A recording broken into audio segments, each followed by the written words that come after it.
André Ventura deu uma entrevista ao Sol em que comenta as atuais eleições presidenciais, nomeadamente a segunda volta, e toda a censura de que tem sido alvo, nomeadamente a questão dos cartazes, da qual recorreu, evidentemente, mas da qual não vai obter respostas a tempo destas eleições e desta segunda volta. Portanto, no fundo, foi uma batalha judicial ganha pelos coitadinhos do costume. Vamos ver esta entrevista, uma parte dela, em que André Ventura chega mesmo a dizer que a esquerda portuguesa é a nova PIDE e, portanto, vamos ver e fazer uns comentários.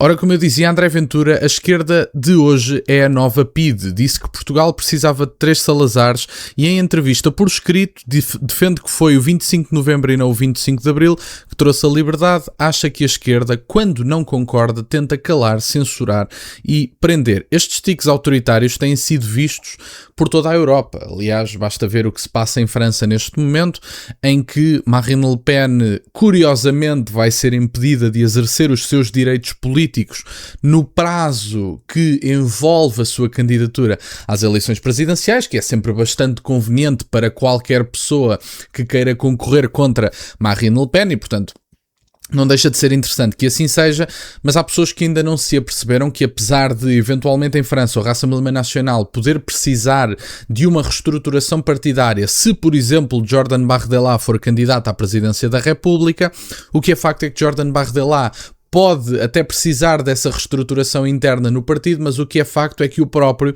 até já consegue, em algumas sondagens, valores melhores do que os da Marine Le Pen. Portanto, no fundo, também é interessante ver isso. Disse recentemente que Portugal precisava de 3 Salazares, presume-se que para pôr o país na ordem. Considera Salazar um político exemplar e um modelo a seguir. Creio que ficou claro o que quis dizer com essa expressão, que é, aliás, uma expressão popular, o país de ordem e de segurança, e não é preciso fazer uma tese sobre esta matéria, basta abrir os jornais diariamente para ver como o crime se está a normalizar em Portugal.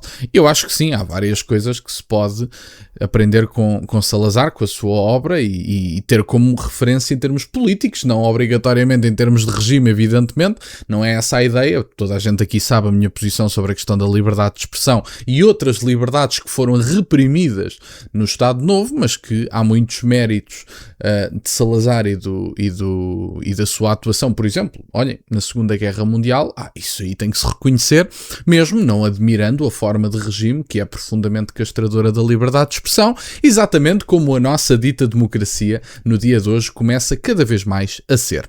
Quais são as qualidades que mais admira no Salazar? No caso, nele era o Salazar. O facto de ter chegado pobre à política e assim se ter mantido sem se ter aproveitado do dinheiro dos portugueses e de ter posto o país na ordem, tanto financeiramente como a nível de relações externas. Não nos podemos esquecer que conseguiu que Portugal se mantivesse neutro durante a Segunda Guerra Mundial, tendo-nos mantido geoestrategicamente importantes. Se conseguíssemos olhar para aquela época sem palas de esquerda nos olhos, todos conseguiríamos ver que houve coisas boas e coisas más. E, portanto, enfim, uma postura sensata, acho que não há grande coisa a dizer aqui.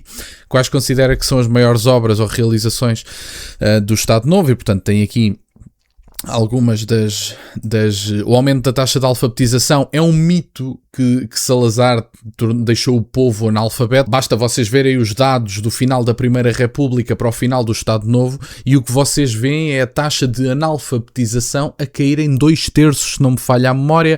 Acho que ficou em torno de 20 e poucos % de analfabetização no país, mas era mais de 60% no final da Primeira República. Portanto, em termos comparativos, houve uma trajetória descendente da analfabetização.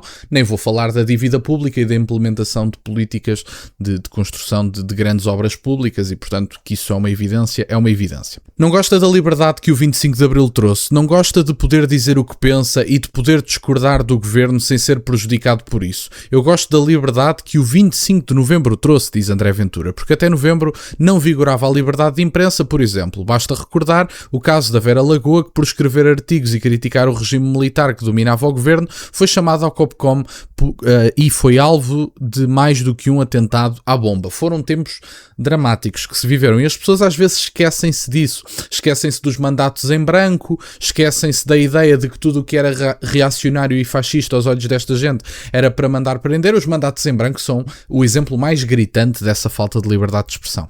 A liberdade é muito importante, mas muitas vezes é condicionada por pessoas que acreditam ser as donas disto tudo, por 3 ou 4 famílias que têm o monopólio da economia nacional. Gostava que a nossa liberdade fosse mais longe e ultrapassasse estes elitismos económicos e sociais. Aprova os métodos da PIDE, a vigilância, perseguição, prisão e tortura de quem representava uma ameaça ao regime. Eu aprovo os métodos da democracia, liberdade a todos os níveis, pluralismo político, segurança, justiça e debate. Eu defendo a liberdade de falar com as pessoas e para as pessoas, ao contrário da esquerda que, quando não concorda, tenta calar, censurar e prender. Este julgamento por causa dos outdoors, por causa da mensagem sobre ciganos que o tribunal obrigou a retirar, é a prova disso mesmo. A esquerda de hoje é a nova PIDE dos discursos. E atenção, nós vemos isso mesmo a nível formal, porque enquanto à direita do Partido Socialista, para ser justo, porque os partidos à direita do Partido Socialista não são todos de direita, mas à direita do Partido Socialista havia aqui uma discussão sobre o voto útil, quem é que à direita do Partido Socialista queríamos na segunda volta. Havia aqui uma discussão intensa. Nesta segunda volta o que nós vemos é um manicaísmo muito claro, criado pela esquerda e pelo centro-direita também, diga-se de passagem que também o criou e ajudou a favorecer este debate tóxico que foi criado pelos centristas, não foi criado pelo André Ventura. Foi a ideia de que ou vocês votam em António José Seguro ou vocês são contra a democracia e a liberdade, que são duas coisas que são absolutamente indescritíveis, são opções que não podem ser assumidas como reais, porque vocês votam em quem vocês entenderem. Se um candidato vos representa melhor do que outro, vocês votam nesse candidato, ponto.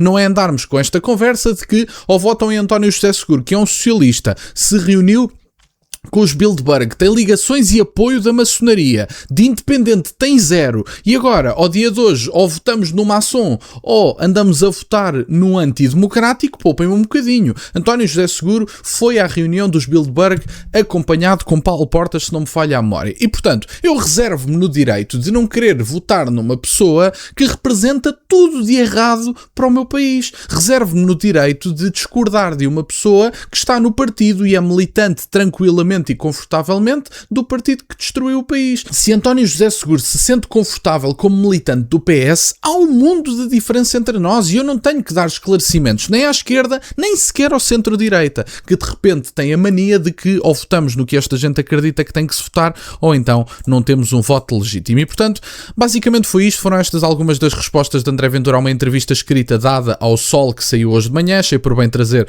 um excerto desta entrevista. Tem o link na descrição, como é habitual. E como é habitual também, fico-vos muito grato que estejam desse lado. Têm as minhas redes sociais e o MBA na descrição, para o caso de quererem fazer alguma doação. Não se esqueçam de deixar gosto e subscrever. Fico-vos muito grato. Vamos a caminho dos 50 mil. Obrigado por estarem desse lado. E entretanto, nunca se esqueçam, meus caros, questionem tudo. Até à próxima.